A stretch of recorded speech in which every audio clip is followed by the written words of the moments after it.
Meus irmãos, um bom dia. Gostaria de pedir aos irmãos que abrissem as suas Bíblias no livro do profeta Malaquias. No livro do profeta Malaquias, nós leremos capítulo 1. Profeta Malaquias, capítulo 1. Leremos dos versículos de número 1 ao 14, todo o capítulo 1 do livro do profeta Malaquias.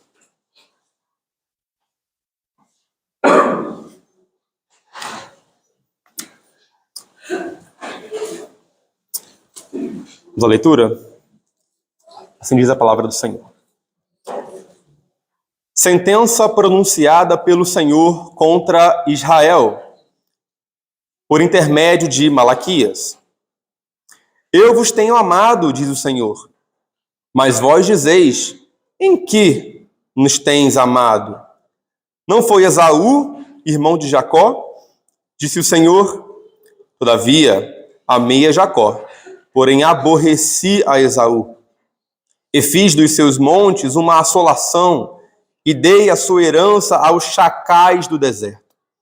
Se Edom diz, fomos destruídos, porém tornaremos a edificar as ruínas, então diz o Senhor dos Exércitos, eles edificarão, mas eu destruirei. E Edom será chamado terra de perversidade, e povo contra quem o Senhor está irado para sempre. Os vossos olhos o verão, e vós direis, grande é o Senhor, também fora dos limites de Israel. O filho honra o pai, e o servo ao seu senhor. Se eu sou pai, onde está a minha honra? E se eu sou senhor, onde está o respeito para comigo? Diz o Senhor dos Exércitos a vós outros, ó sacerdotes que desprezais o meu nome. Vós dizeis, em que desprezamos nós o teu nome? Ofereceis sobre o meu altar pão imundo, e ainda perguntais, em que te havemos profanado? Nisto que pensais, a mesa do Senhor é desprezível. Quando trazeis animal cego para o sacrificardes, não é isso mal? E quando trazeis o coxo ou o enfermo, não é isso mal? Ora, apresenta ao teu governador, acaso terá ele agrado em ti e te será favorável? Diz o Senhor dos Exércitos. Agora, pois, suplicai o favor de Deus, que nos conceda a sua graça, mas com tais ofertas nas vossas mãos, aceitará ele a vossa pessoa? Diz o Senhor dos Exércitos, tomara houvesse entre vós quem feche as portas para que não acendesseis de balde o fogo do meu altar. Eu não tenho prazer em vós, diz o Senhor dos Exércitos, nem aceitarei da vossa mão a oferta. Mas desde o nascente do sol até o poente, é grande entre as nações o meu nome, e em todo lugar lhe é queimado incenso, e trazidas ofertas puras, porque o meu nome é grande entre as nações, diz o Senhor dos Exércitos. Mas vós o profanais quando dizeis, a mesa do Senhor é imunda, e o que nela se oferece, isto é, a sua comida, é desprezível. E dizeis ainda que canseira, e me desprezais, diz o Senhor dos Exércitos. Vós ofereceis o dilacerado, e o coxo, e o enfermo, assim fazeis a oferta. Aceitaria eu isso da vossa mão, diz o Senhor? Pois maldito seja o enganador, que tendo um animal sadio no seu rebanho, promete e oferece ao Senhor um defeituoso. Porque eu sou o grande rei, diz o Senhor dos Exércitos. O meu nome é terrível entre as nações. Vamos orar? Deus santo e bendito, Pai, aqui estamos diante da Tua palavra, Pai. Oramos ao Senhor, Pai, pedimos ao Senhor que o Senhor nos ajude a entendê-la. Pai, que o Senhor nos ajude, Pai. Que o Seu Santo Espírito, Pai, ilumine, Pai, os nossos corações e mentes, Pai, para que saiamos aqui, Pai, preparados, Pai, pela Tua palavra a praticá-la, Pai. Nos ajude, Pai. Em nome de Jesus, perdão dos pecados. Amém. Meus irmãos, para nós entendermos essa passagem do profeta Malaquias e o tema do qual ele aqui trata nesse capítulo 1, é fundamental e importante que nós, em primeiro lugar, entendamos a situação e o contexto do povo de Deus, do povo de Israel, na época do profeta Malaquias. Como nós sabemos, muito tempo antes do profeta Malaquias, talvez um dos mais importantes eventos que o povo de Deus tivera fora a aliança que Deus estabelecera com o seu povo no pé do Monte Sinai e a lei que Deus dera ao seu povo. Segundo essa aliança, o povo deveria ser fiel ao Senhor, obediente ao Senhor. E o Senhor, portanto, guardaria e abençoaria o seu povo. De modo que a desobediência à lei, a desobediência e a infidelidade à aliança certamente traria sobre o povo consequências, juízo e castigo. Como nós conhecemos a história do povo de Israel, sistematicamente, repetidamente e frequentemente aquele povo quebrara a aliança que o Senhor fizera com eles. Então Deus, na sua graça, na sua misericórdia, passa a levantar os chamados profetas. Os profetas eram homens levantados por Deus com autoridade divina e que tinham como principal função e propósito chamar o povo de volta ao arrependimento. A função principal dos profetas era conclamar o povo e apontar para o povo a lei que antes fora dada a esse povo. Era redirecionar o povo para a aliança que Deus fizera com o seu povo. Então surgem os profetas chamados pré-exílicos, aqueles que vieram antes do exílio. E eles chamavam e clamavam o povo ao arrependimento, dizendo: voltem-se para a lei, voltem-se para Deus, lembrem-se da aliança que Deus fizera com vocês. E além disso, os profetas também pronunciaram o castigo e as consequências do pecado e da desobediência daquele povo. Como nós conhecemos a história, aquele povo, de maneira obstinada, continua a quebrar a aliança que Deus fizera com eles. Então, certamente o juízo de Deus sobre aquele povo um dia iria chegar. Até que no ano de 722, a Assíria domina o Reino do Norte, e em 586 a Babilônia ela domina o Reino do Sul e invade Jerusalém, destrói o templo, destrói a cidade e leva o povo do Sul cativo para a Babilônia. E no contexto do cativeiro babilônico, o povo já não tinha mais a sua amada e querida terra que Deus dera àquele povo. No contexto da Babilônia, o povo já estava longe do seu templo, que ora fora destruída. O povo na Babilônia convive com inimigos ao seu redor. E o povo vive ali em péssimas condições financeiras, econômicas. Havia miséria, havia fome, havia pobreza. Então Deus começa a mais uma vez levantar os seus profetas. E os profetas que Deus levantava no cativeiro, como Ezequiel, por exemplo, como Daniel, eles passaram a falar promessas ao povo e profetizar promessas de restauração e de esperança. Aqueles profetas comumente profetizaram a restauração de um templo glorioso, de um templo magnífico, da volta de um templo esplendoroso em tamanho, em forma, em beleza, em estrutura. Por exemplo, o profeta Ezequiel, ele vai profetizar, ele vai ter uma visão da glória de Deus enchendo o templo mais uma vez. Mas à frente, o profeta Ageu, ele vai predizer que a glória da segunda casa, do segundo templo, seria maior do que o primeiro. Havia promessas também da ausência e da eliminação de inimigos ao redor do povo. E havia promessas de volta da prosperidade, de boa condição financeira e econômica para aquele povo. 70 anos após a volta do cativeiro, o povo se estabelecera em Jerusalém novamente. E Zorobabel reconstrói o templo, Neemias reconstrói os muros daquela cidade. E passam-se 100 anos após que o povo volta do cativeiro. E qual era o contexto, qual era a situação do povo de Deus naquela época? E aqui entra o contexto de Malaquias. Ao invés de um templo grandioso, de um templo magnífico, de um templo glorioso em tamanho, em beleza, em estrutura, o povo olha ao redor e vê um templo completamente inferior àquele que era o templo anterior de Salomão. A pergunta que o povo fazia era: Senhor, aonde está a glória da segunda casa? Aonde está a glória do segundo templo? Aonde está a glória enchendo o templo novamente, conforme profetizaram os profetas. A cena é tão triste que Esdras nos conta que o povo, quando viu o templo tão pequeno, tão humilde, comparado ao anterior, o povo chora em alta voz, de tanta tristeza pelo templo, pela humildade daquele templo, pela pobreza material daquele templo. Ao invés também da paz profetizada no cativeiro, havia ali inimigos ainda ao redor do povo. Agora os persas dominavam a região e o entorno de Jerusalém. E ao invés da prosperidade econômica, havia ainda pobreza, havia ainda fome, havia ainda miséria.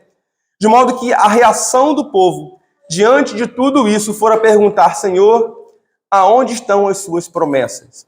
Aonde estão as promessas que o Senhor fizera a nós na época do cativeiro? Ainda vivemos em miséria, ainda vivemos com inimigos ao redor, ainda vivemos em uma situação tão precária. E como reação a tudo isso, tanto o povo como os sacerdotes, os líderes daquele povo, os responsáveis pelo culto ao Senhor no templo, eles entram num profundo desânimo espiritual. Se instaura ali em Israel um tempo de completa apatia, de completo esmorecimento e sonolência espiritual. E como consequência, o povo e os seus líderes passam então a viver uma vida religiosa e espiritual absolutamente, meramente banal, meramente rotineira, meramente superficial. O povo e os líderes passam a oferecer a Deus um culto meramente mecânico, meramente monótono. E os sacerdotes, que eram responsáveis pelo culto, que eram os responsáveis por oferecer a Deus um culto, passam a oferecer a Deus um culto desleixado, um culto descompromissado, um culto indiferente, um culto de qualquer maneira. Eles passam a oferecer a Deus qualquer tipo de animal, de qualquer maneira, um culto qualquer ao Senhor. Eles passam a viver uma vida meramente rotineira, meramente negligente e descompromissados com a lei de Deus. Portanto, irmãos, o grande tema do livro de Malaquias, do profeta Malaquias, é o desprezo, é o desvio, é a deturpação do culto a Deus. Malaquias nos ensina, portanto, não apenas a necessidade de nós cultuarmos a Deus, mas principalmente a necessidade de nós cultuarmos a Deus da maneira como Deus exige e requer ser cultuado. Esse é o grande tema de Malaquias. E se o nosso objetivo hoje aqui e o nosso objetivo em todo o dia do Senhor é, de fato, cultuar ao Senhor, a pergunta que nós precisamos fazer é: de que maneira Deus quer ser cultuado por nós? De que maneira Deus quer ser cultuado e o que Deus exige no seu culto? Que tipo de culto, de fato, agrada ao Senhor? Para nós respondermos, então, essas perguntas, irmãos, eu convido os irmãos a acompanharem comigo a partir do versículo 1 de Malaquias, capítulo 1.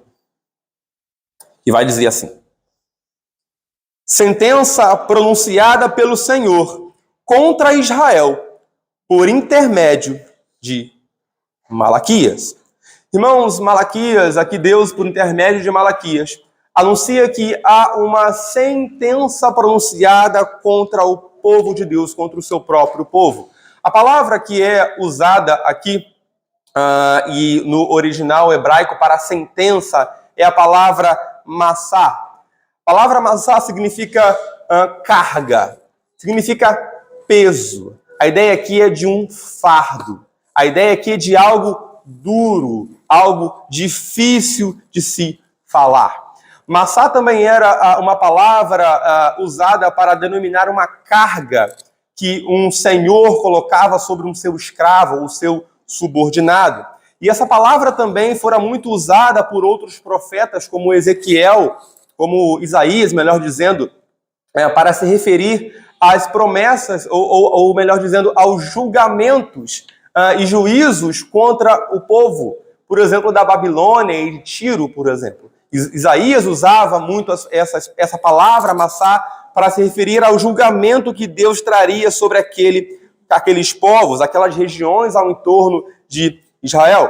Portanto, a ideia aqui é que Deus, ele tem uma dura palavra, ele tem uma palavra pesada contra o seu próprio povo. Assim, o povo que já passava por uma circunstância difícil, por uma circunstância pesada, ele teria agora sobre si mais uma carga, mais um peso, mais uma dura palavra para se ouvir. Irmãos, é interessante que essa palavra pesada não era apenas pesada para o povo, mas era pesada em especial para o coração do profeta. Imagine o profeta Malaquias vendo a situação do seu povo, vendo a situação miserável em que eles se encontravam, vendo as circunstâncias que o povo se encontrava, vendo a pobreza, vendo a miséria, vendo os inimigos ao redor, vendo a situação do templo, vendo todo aquele contexto. Ainda assim, ter de pronunciar uma palavra pesada contra aquele povo. A ideia é de que o profeta, consciente da sua vocação, da sua pesada vocação, ele tem uma tarefa a ser cumprida, da qual ele não pode fugir. Irmãos, o que estava acontecendo naquele contexto? Naquela época, nós precisamos lembrar disso, era a função comum dos sacerdotes de liderar e de guiar e de orientar o povo nos caminhos do Senhor.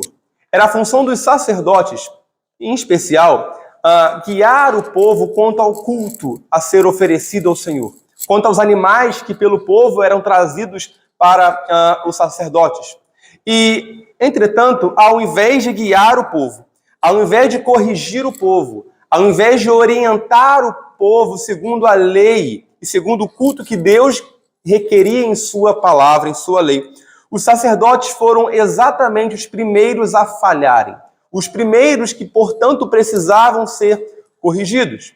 Por exemplo, no capítulo 2, no versículo 7 de Malaquias, o Senhor vai dizer assim por meio de Malaquias: porque os lábios do sacerdote devem guardar o conhecimento, e da sua boca devem os homens procurar instrução, porque ele é mensageiro do Senhor dos exércitos.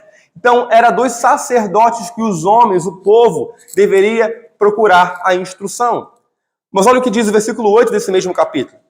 Mas vós vos tendes desviado do caminho, e por vossa instrução tendes feito tropeçar a muitos. O maior problema daquele povo, o maior problema do povo de Israel, eram exatamente os seus líderes. Eles eram os responsáveis por desviarem o povo do caminho. Eram eles que não falavam ao povo aquilo que o povo de fato precisava ouvir.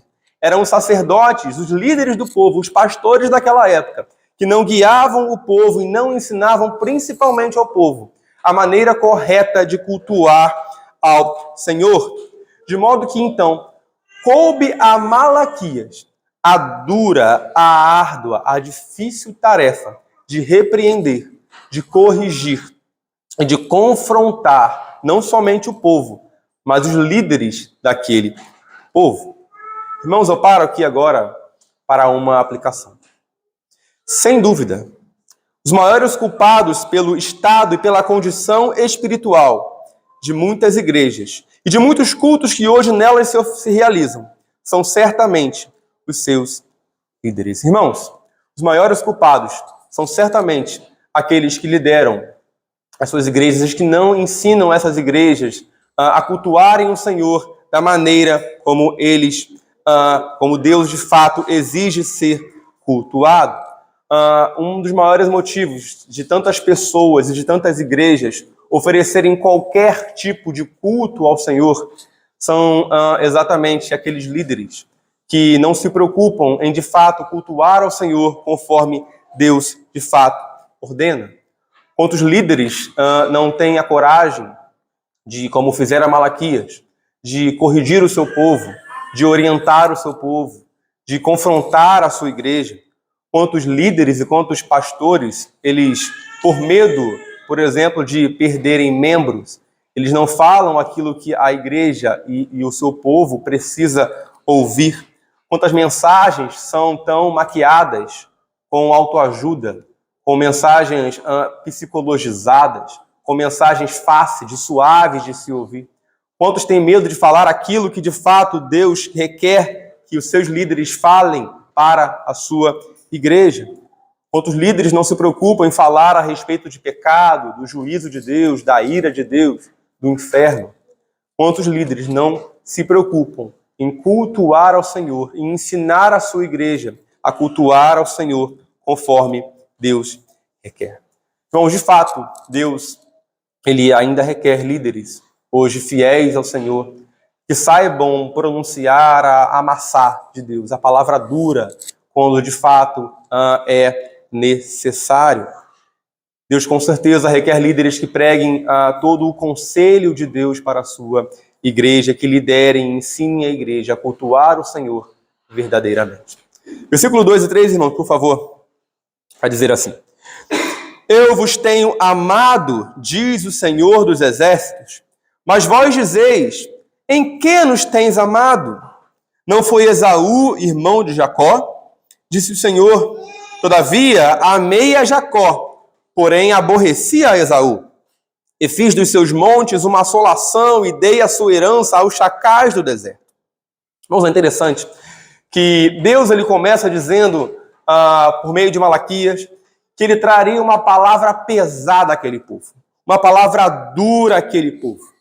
E é curioso que a palavra dura que Deus traz àquele povo comece com a expressão, eu vos tenho amado. A palavra dura que Deus traz àquele povo começa com a expressão, eu amo vocês, eu vos tenho amado. Interessante que Deus ele não diz que ama ou diz que amou aquele povo, mas ele diz, eu vos tenho amado. A ideia de que Israel, eu sempre amei vocês. Eu amei vocês quando libertei vocês do Egito. Eu amei vocês quando eu os guiei durante a peregrinação no deserto. Eu amei vocês quando eu lhes dei uma terra que mana leite e mel. Eu amei vocês quando eu os livrei do cativeiro babilônico. Eu amei vocês quando os fiz retornar a Jerusalém e ao templo. Eu sempre amei vocês. Mas olha que o povo respondia ao Senhor, no versículo ainda. Mas vós dizeis, em que nos tens amado? A ideia aqui é que o povo se pergunta, Senhor, olhe para as nossas circunstâncias, olhe para o nosso redor, olhe para os inimigos à nossa volta, olhe para o templo, olhe para a precariedade do templo, olhe, Senhor, para a nossa fome, olhe para a nossa miséria. A ideia, irmãos, é que o povo, então, eles mediam o amor de Deus com base nas suas próprias circunstâncias. Eles mediam o culto que deveriam oferecer a Deus com base nas suas próprias circunstâncias pessoais.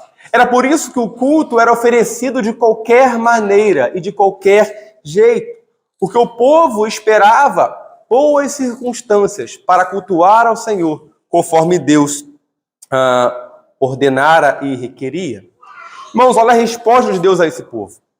Deus vai dizer assim, não foi Esaú, irmão de Jacó? Disse o Senhor, todavia, amei a Jacó, porém aborreci a Esaú. Deus, para demonstrar aqui o seu amor para com aquele povo, que duvidara do amor de Deus, que duvidava do seu amor, ele faz referência à sua escolha soberana sobre Jacó, por meio de quem descende o povo de Israel, em detrimento da sua rejeição, ou em detrimento de Esaú, por meio de quem descendem os edomitas, o povo de Edom. A ideia é de que Deus, na sua soberania, na sua graça soberana, segundo o seu amor eletivo, ele escolhera Jacó em detrimento de Esaú. Ainda que ambos não tivessem feito bem ou mal, Deus escolheu a Jacó e não a Esaú. A ideia é de que, da mesma forma, Deus escolhera Israel para ser o seu povo. Não porque vira em Israel algo de bom, algo de extraordinário, algo de importante, mas simplesmente por causa da sua graça soberana, o seu amor eletivo. Ele escolhe Israel, apesar da insignificância de Israel. Em outras palavras, o que Deus está dizendo aqui é: Israel, eu, dentre todas as nações que eu poderia escolher e amar, eu escolho a nação que descende de Jacó, vocês, Israel. Eu poderia escolher a nação que descende de Esaú, como os edomitas, por exemplo, mas eu escolhi vocês. A ideia é: Israel, porque eu os escolhi lá atrás, eu amo vocês. E eu amo vocês independente das circunstâncias de vocês.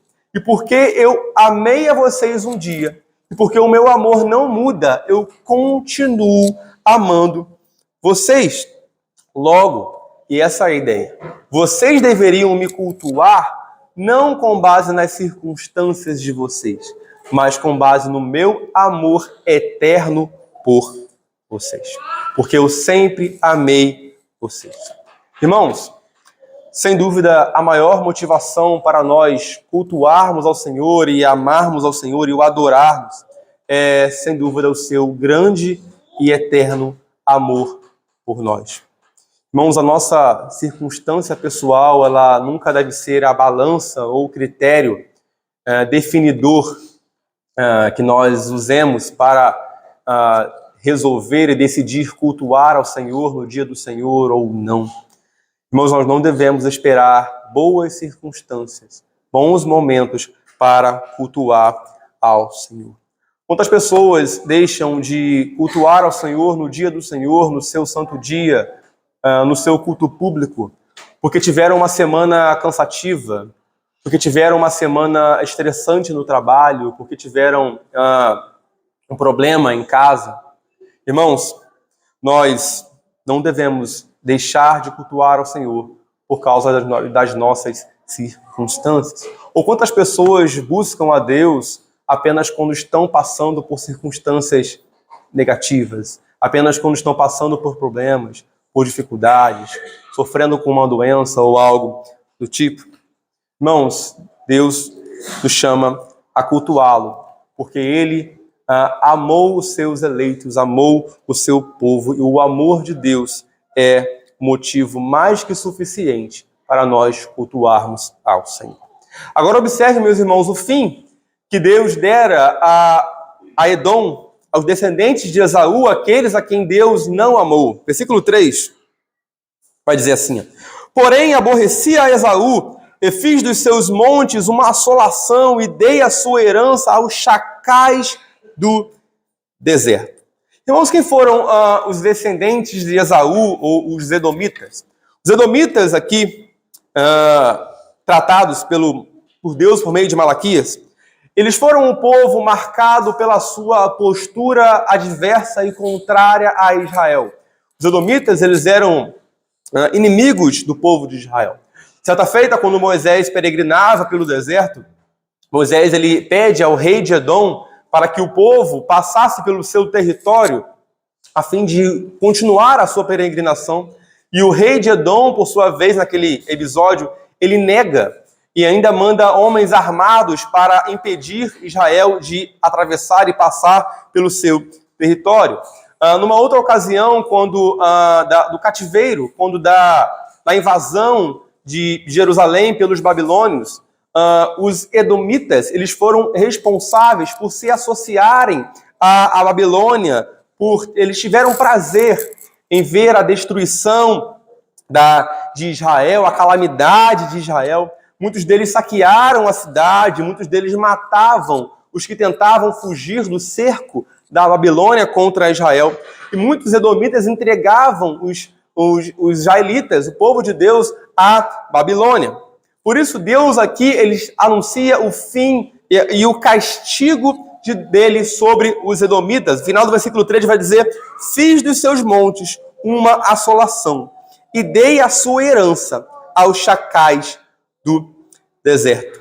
Segundo alguns estudiosos da história da igreja e da história do povo de Deus, cerca de 70 anos após o povo voltar do cativeiro, um povo árabe chamado de nabateus, eles foram os responsáveis por invadir a terra de Edom, por cercar Edom e assolarem a terra de Edom. A terra de Edom ficava sobre montes. É por isso que o texto diz que ele fez dos seus montes uma assolação. A ideia de Deus castigar o povo de Edom e transformar a sua terra em ruínas, em destruição, em devastação, em escombros.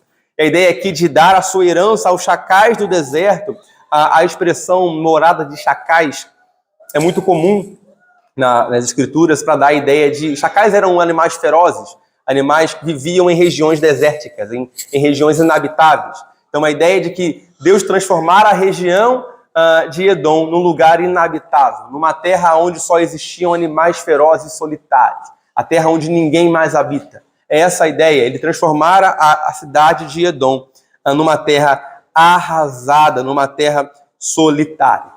E continua dizendo no versículo 4 sobre o fim de Edom: se Edom diz, fomos destruídos, porém tornaremos a edificar as ruínas, então diz o Senhor dos exércitos, eles edificarão, mas eu destruirei, e Edom será chamado terra de perversidade, e povo contra quem o Senhor está irado para sempre.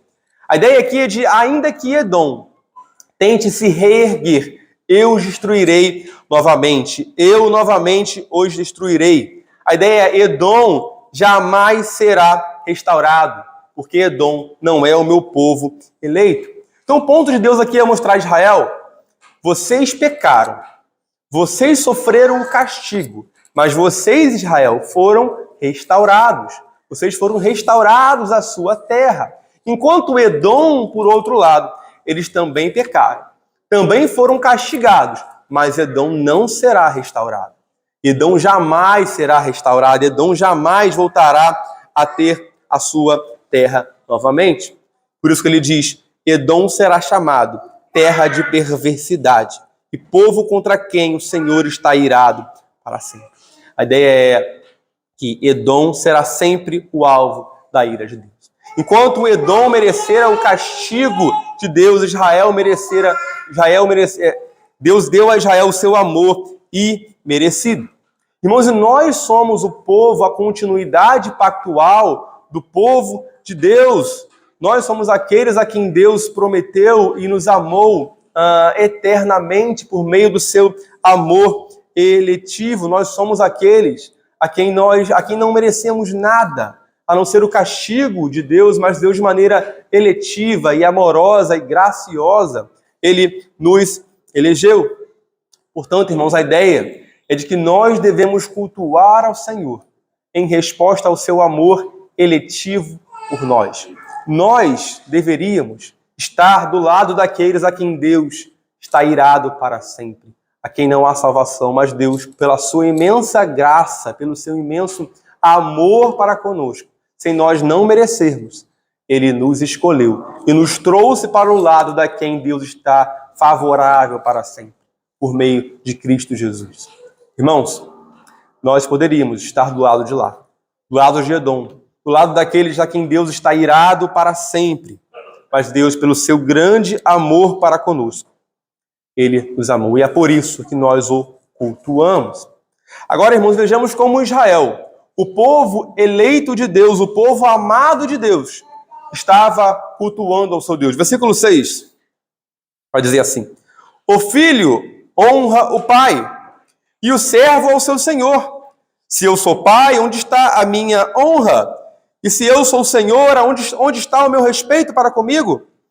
Diz o Senhor dos exércitos a vós outros, ó sacerdotes que desprezais o meu nome. Vós dizeis, em que desprezamos nós o teu nome? É interessante, a ideia aqui é de que é natural que um filho, ele honre o seu pai, e é natural que um servo, ele honre o seu senhor. Mas a ideia é de que o povo chamava a Deus de pai e de senhor, mas não o tratava com o devido respeito. E de maneira cínica, eles ainda diziam assim, nós te desprezamos. Como assim nós te desprezamos? Como assim nós não te respeitamos? Como assim nós não te honramos como nosso pai? De maneira cínica, de maneira irônica, o povo desprezava ao Senhor. E a resposta que o Senhor Deus dará a esse povo é: vocês me desprezam, oferecendo um culto do qual eu não me agrado. Olha o versículo 7 e 8. Vai dizer assim: ofereceis sobre o meu altar pão imundo, e ainda perguntais: em que te havemos profanado? Nisto que pensais: a mesa do Senhor é desprezível. Quando trazeis animal cego para o sacrificardes, não é isso mal? E quando trazeis o coxo ou o enfermo, não é isso mal? Ora, apresenta-o ao teu governador, acaso terá ele agrado em ti e te será favorável? Diz o Senhor dos Exércitos. Irmãos, nós precisamos lembrar que no Antigo Testamento, o culto ao Senhor basicamente consistia na matança ininterrupta de animais ao longo de todo o dia. E esses animais eram mortos e sacrificados como culto ao Senhor de acordo com as detalhadas prescrições da lei de Deus. E os sacerdotes, por sua vez, eles sendo os responsáveis pelo culto, eles tinham a função de receber os animais do povo. O povo trazia os animais até eles. E a função deles era inspecionar aqueles animais e verificar se aqueles animais estavam aptos para o culto, se eles cumpriam as exigências prescritas na lei para o sacrifício. A ideia era que os sacerdotes deveriam verificar se aqueles animais estavam em conformidade com a lei de Deus, segundo os estritos padrões estabelecidos por Deus. Aqueles animais não podiam ter defeito, deveriam ser perfeitos, não poderiam ter mancha, não poderiam ter cicatrizes, não poderiam ser dilacerados ou ter qualquer outro tipo de doença ou mancha ou marca. A ideia aqui, irmãos, é que os sacerdotes, eles não poderiam fugir do protocolo estabelecido por Deus para o seu culto. Deus, ele tinha dado ao sacerdote, por meio da lei, uma rígida regulamentação a respeito de como ele devia e queria ser cultuado. Ele exigiu em sua lei e estabeleceu em mínimos detalhes a maneira como ele queria ser cultuado. Deus não deixou o seu culto aos sacerdotes a cargo da criatividade dos sacerdotes. Deus não deixou o culto a cargo da imaginação dos sacerdotes. Os sacerdotes não poderiam inventar um culto para ser oferecido a Deus. Mas olha que tipo de culto os sacerdotes estavam oferecendo. Olha o versículo 7 vai dizer: oferecei sobre o meu altar pão imundo. A ideia aqui, irmãos, de pão imundo, naquela época, né, uma das exigências de Deus para o culto era se colocar ali na mesa da proposição os chamados pães da proposição. E esse pão, ele era feito de uma farinha especial, chamada flor de farinha, prescrita na lei de Moisés. E a ideia aqui é de que Deus dera a Moisés uma receita específica para os pães a serem oferecidos a Deus no seu culto. E quando o texto fala sobre pão imundo, a ideia é de que aqueles sacerdotes ofereciam a Deus qualquer tipo de pão.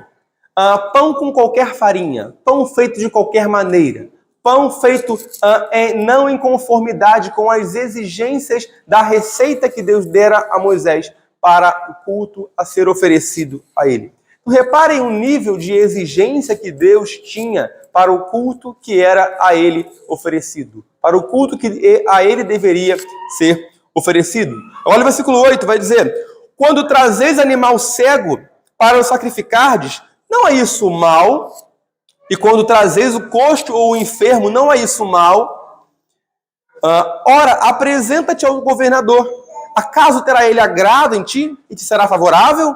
Diz o Senhor dos Exércitos. O que estava acontecendo aqui, meus irmãos? O povo, ele trazia aos sacerdotes animais coxos, animais mancos, animais cegos, animais dilacerados, animais com cicatrizes, animais sem perna, animais deformados. O povo trazia aos sacerdotes qualquer tipo de animal.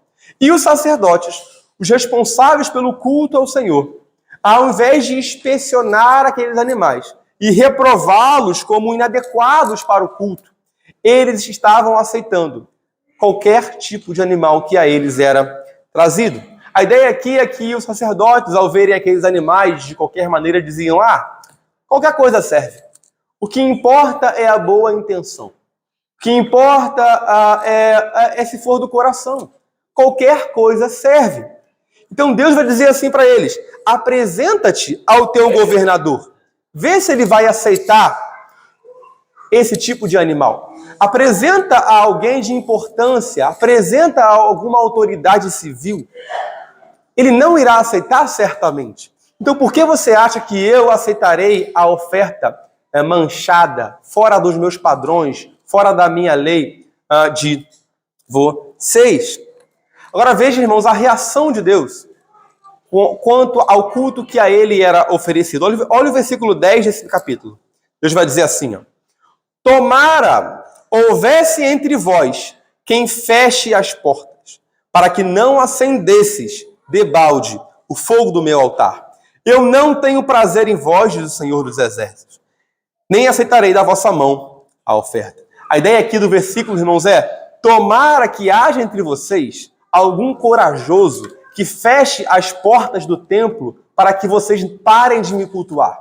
Eu não aguento mais o culto que vocês oferecem a mim. A ideia é essa: tomara haja alguém que feche as portas. Eu não aguento mais. Se é para ter esse tipo de culto, eu prefiro que se feche as portas e que se apague a luz, porque eu não aguento mais o culto de vocês. Repara a forma como Deus se enoja de um culto que não é oferecido a ele, segundo os seus padrões. Olha o versículo 3 do capítulo 2 vai dizer assim, e olha que cena forte. Atirarei excremento ao vosso rosto, excremento dos vossos sacrifícios, e para junto deste sereis levados.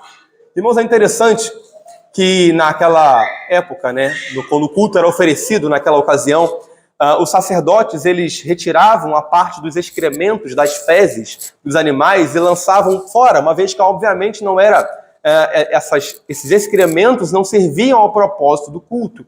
A ideia aqui de Deus, em outras palavras, é a minha vontade, diante do culto que vocês me oferecem, é esfregar a cara de vocês nas fezes, nos excrementos dos animais que vocês me oferecem, e tendo vocês se tornado sujos com o excremento, eu lançar o excremento e vocês juntos para fora.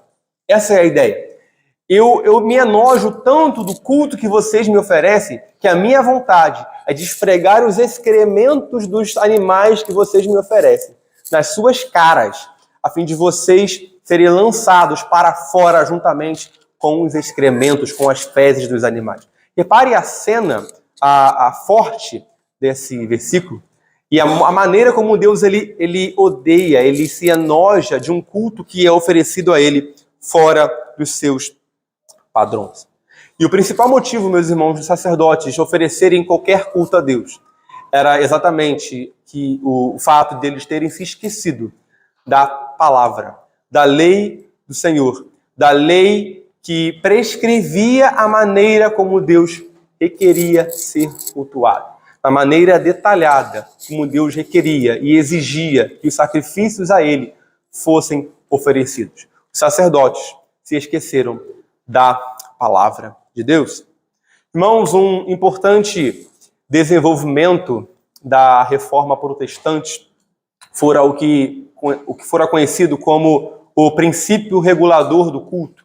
O princípio regulador do culto é o princípio extraído das Escrituras, segundo o qual Deus ele exige ser cultuado, da maneira e somente da maneira como ele ordenou e requeriu em sua palavra ser cultuado. O princípio regulador do culto diz que nós somos chamados a cultuar ao Senhor somente e exclusivamente da maneira como Deus estabeleceu em sua palavra. Nós não somos chamados a cultuar ao Senhor com modismos, com novidades, segundo a nossa própria imaginação.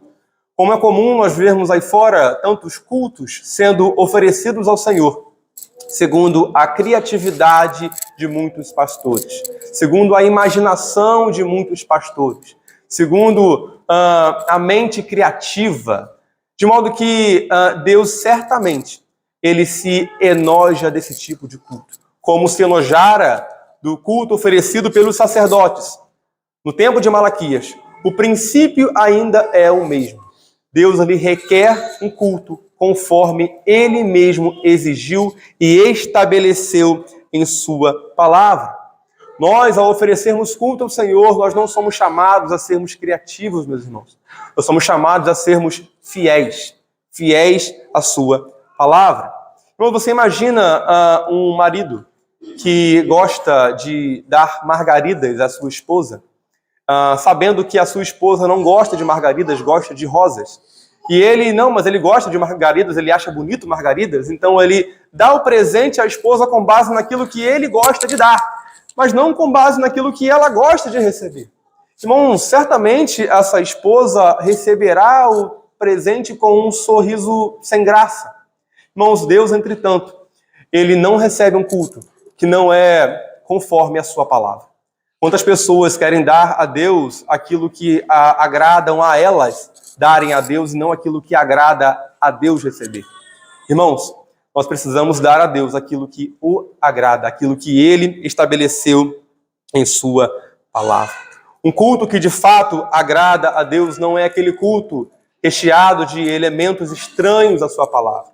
Um culto que de fato agrada a Deus é um culto onde a sua palavra ela é o centro do culto.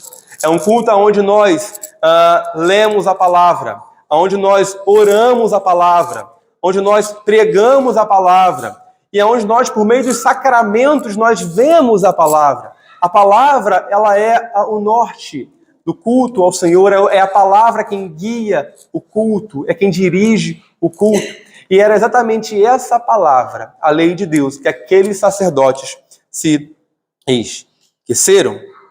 Irmãos, o culto de muitas igrejas aí fora é reflexo da sua ignorância quanto à palavra de Deus.